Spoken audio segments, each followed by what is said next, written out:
Make in India एक failure है, ऐसा कहना है राहुल गांधी जी का, जो रिसेंटली एक इलेक्ट्रॉनिक मार्केट में जाकर दुकान पे काम करने वाले दो लड़कों के साथ बात करके ये साबित करते हैं कि make in India is a fail project. इनको बांध कर रखा हुआ है, बैंक का फाइनेंस नहीं है, इनको कोई सपोर्ट नहीं है और तब भी ये इतना अच्छा काम कर रहे हैं। और अगर इनको हमने थोड़ी सी भी सपोर्ट दे दी, थोड़ी सी भी यहाँ पे मैन्युफैक्चरिंग शुरू कर दी, एक्चुअल सच्चा मेक इन इंडिया शुरू कर दिया, तो ये आसमान तक पहुंच जाएंगे। राहुल जी, मैं आपको बता दूं कि 2014 तक हमारे देश में सिर्फ 2 मोबाइल मैन्युफैक्चरिंग यूनिट थी और आज हमारे देश में 300 है। आप जनता को ये तो बता दोगे कि इंडियन इकोनॉमी में मैन्युफैक्चरिंग सेक्टर का सिर्फ 14% शेयर है, लेकिन आप ये नहीं बताएंगे कि हमारी इकोनॉमी ने उस समय सर्वाइव किया जिस समय वर्ल्ड इकोनॉमीज ने स्ट्रगल किया। बड़ी बड़ी कंट्रीज रिसेशन में चले गई ड्यू टू जियोपॉलिटिकल टेंशंस और कोविड।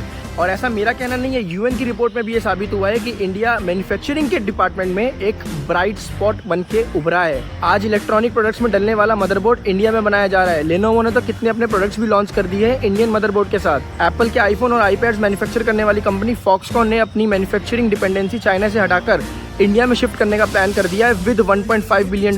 ताइवान की कंपनी इनोलेक्स और इंडिया की कंपनी वेदांता, ये दोनों कोलैबोरेशन में एलसीडी डिस्प्ले आने वाले कुछ महीने में इंडिया में बनाने जा रहे हैं। OnePlus ने तो अपने स्मार्ट डिवाइसेस को इंडिया में मैन्युफैक्चर करना स्टार्ट भी कर दिया है। Indian electronics company camera display module में अपनी प्रोडक्शन को बढ़ाने के लिए 800 से 1000 करोड़ इन्वेस्ट करने जा रही है, जिसमें से डिक्सन ने तो मैन्युफैक्चरिंग भी स्टार्ट कर दी है। राहुल जी, जिस PLI स्कीम को अपने फेल बताया ना, उसी स्कीम से 10,905 करोड़ का इन्वेस्टमेंट हुआ है, जिससे 7 लाख करोड़ का प्रोडक्शन और 4 लाख करोड़ का एक्सपोर्ट हुआ है। आज भारत वर्ल्ड का सेकंड लार्जेस्ट मोबाइल प्रोड्यूसर बन गया है। 2014 में भारत 1566 करोड़ का मोबाइल एक्सपोर्ट करता था, जो आज बढ़कर 1 लाख करोड़ हो गया है। ये जो भी मैंने मेक इन इंडिया की बात करी है ना, सिर्फ मोबाइल मैन्युफैक्चरिंग वाली फील्ड की करी है। अभी तो बहुत सी फील्ड है जिसमें मेक इन इंडिया बहुत सक्सेसफुल हो चुका है। आज हमारा देश तरक्की कर रहा है। मोबाइल मैन्युफैक्चरिंग वाली चीज़ में मैं मानता हूँ कि काफ़ी हद तक चाइना का इन्फ्लुएंस बहुत ज़्यादा है, क्योंकि वो टेक्नोलॉजी के मामले में बहुत आगे है। इसका मतलब ये नहीं है कि हमारा देश जो है वो ग्रो नहीं कर रहा है। हमारा देश बहुत तेजी से ग्रो कर रहा है। आज भारत का डिफेंस आत्मनिर्भर हो चुका है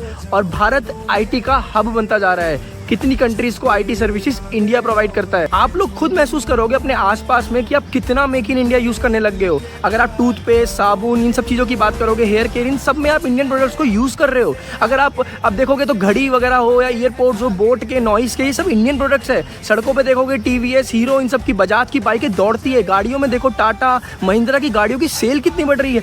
इंडियन प्रोडक्ट्स आज मार्केट को रूल कर रहे हैं, अलग अलग डिपार्टमेंट में रूल कर रहे हैं। तो इसका मतलब ये नहीं है कि आप ये बोलोगे कि मेक इन इंडिया एक फेल प्रोजेक्ट था या फेलियर था। मेक इन इंडिया एक सक्सेस है और आने वाले 10-15 साल में ये पूरा कंप्लीट, जब भारत मेक इन इंडिया बन के दिखाएगा ना, उस समय बात करेंगे आपसे राहुल जी।